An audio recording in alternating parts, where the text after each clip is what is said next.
بسم اللہ الرحمن الرحیم۔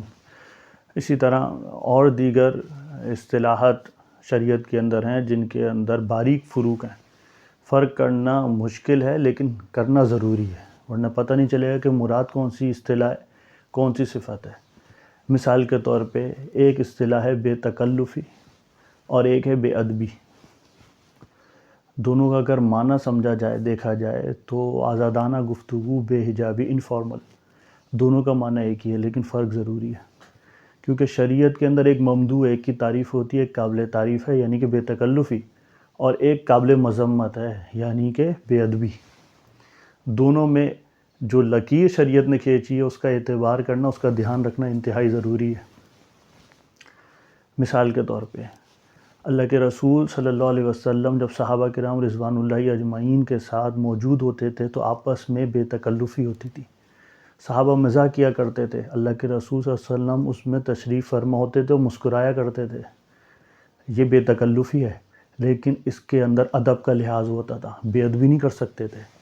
بے ادبی کیا ہے کہ صحابہ اللہ کے رسول صلی اللہ علیہ وسلم سے اونچی آواز میں بات نہیں کر سکتے تھے۔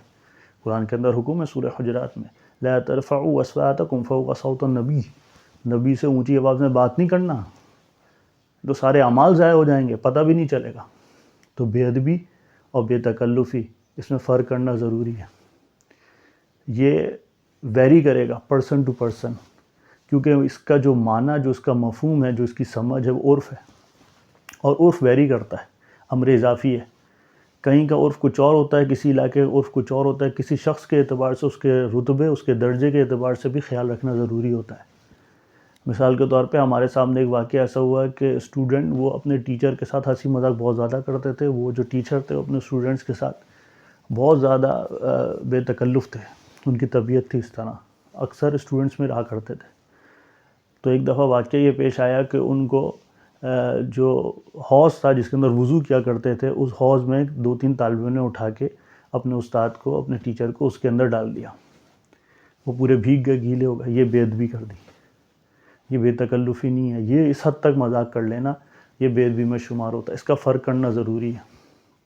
اسی طرح ایک لفظ شریعت کے اندر، ایک اصطلاح ادب اور ایک ہے رعایت، اکرام، دونوں کا معنی ایک ہی ہے۔ اخلاقی اصول کی پابندی کرنا، رعایت اکرام میں بھی یہی ہوگا اور ادب کے اندر بھی یہی ہوگا۔ فرق کہاں ہے؟ فرق یہاں ہے کہ جب چھوٹا کرے گا بڑے کا تو یہ ادب ہوگا، اور جب بڑا کرے گا چھوٹے کا تو یہ رعایت یا اکرام ہے۔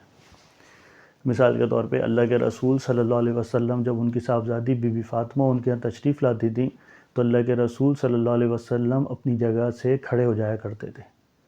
اسی طرح جب اللہ کے رسول صلی اللہ علیہ وسلم بی بی فاطمہ اپنی صاحبزادی رضی اللہ عنہا کے یہاں تشریف لے آتے تو بی بی فاطمہ کھڑی ہو جایا کرتی تھیں۔ یہ جو بی بی فاطمہ کرتی تھیں، رسول اللہ صلی اللہ علیہ وسلم اپنے والد، وقت کے نبی، پیغمبر کے لیے یہ ادب ہے۔ اور جو اللہ کے رسول صلی اللہ علیہ وسلم بی بی فاطمہ کے لیے، اپنی صاحبزادی کے لیے کیا کرتے تھے، ان کے لیے کھڑے ہو جایا کرتے تھے، یہ اکرام اور رعایت ہے۔ جب بڑا کرے گا چھوٹے کے لیے تو معنی اور ہے، اور جب چھوٹا کرے گا تو معنی اور ہے۔ یہ فرق ہے ادب میں اور رعایت اور اکرام میں۔ اس کی ایک اور مثال بخاری شریف میں حدیث ہے، اللہ کے رسول صلی اللہ علیہ وسلم نے صحابہ سے ذکر کیا کہ کل رات میں نماز پڑھ رہا تھا تو ایک جن آیا اور اس نے میری نماز خراب کرنے کی کوشش کی۔ اللہ نے مجھے اس پر قدرت دے دی، میں نے اس کو پکڑ لیا۔ جب میں نے اس کو پکڑ لیا تو میں نے ارادہ کیا کہ اس کو مسجد میں جو ستون ہیں ان میں سے کسی ایک ستون پہ باندھ دوں اور تم سب اس کو دیکھو اگلے دن۔ لیکن پھر مجھے سلیمان علیہ السلام کی وہ دعا یاد آئی۔ سلیمان علیہ السلام نے اللہ سبحانہ وتعالیٰ سے دعا کی تھی، رب اغفر لی وہب لی ملکا لا ينبغی لأحد من بعدی، کہ اللہ مجھے بخش دے اور مجھے ایسی سلطنت، ایسی بادشاہت دے کہ میرے بعد کسی کو ایسی سلطنت اور بادشاہت نہ دینا۔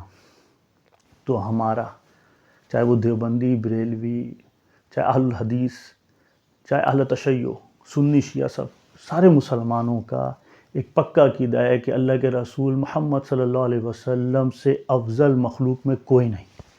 سب سے افضل مخلوق چاہے وہ انس ہوں، جن ہوں، فرشتے ہوں، محمد صلی اللہ علیہ وسلم ہے۔ یعنی امام الانبیاء، سید المرسلین، یعنی انبیاءوں کے امام، مرسلین جو رسول بھیجے گئے ان کے سردار وہ اللہ کے رسول صلی اللہ علیہ وسلم ہے۔ قیامت کے دن ان کو مقام محمود ملے گا۔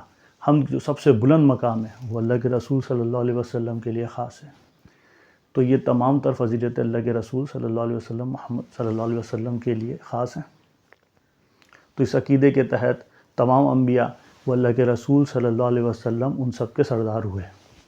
اب جب اللہ کے رسول صلی اللہ علیہ وسلم حضرت سلیمان علیہ السلام کی اس دعا کو لے کر ان کی رعایت کر رہے ہیں، یہ ان کی طرف سے اکرام ہو رہا ہے کہ وہ اس جن کو چھوڑ رہے ہیں تاکہ انہوں نے جو بادشاہت مانگی تھی اس کی نسبت نہ ہو۔ انہوں نے بادشاہت مانگی تھی کہ ایسی میرے بعد کبھی کسی کو نہ ملے۔ سورہ نمل میں اللہ سبحانہ وتعالیٰ فرماتے ہیں حشر لسلیمان جنودہ من الجن والانس والطیر فہم یوزعون، کہ ہم نے جمع کر دیا سلیمان کے لیے لشکر کو۔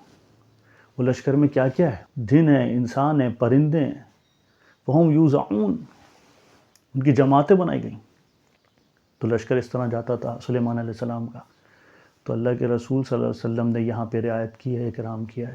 واللہ تعالی عالم بالصواب۔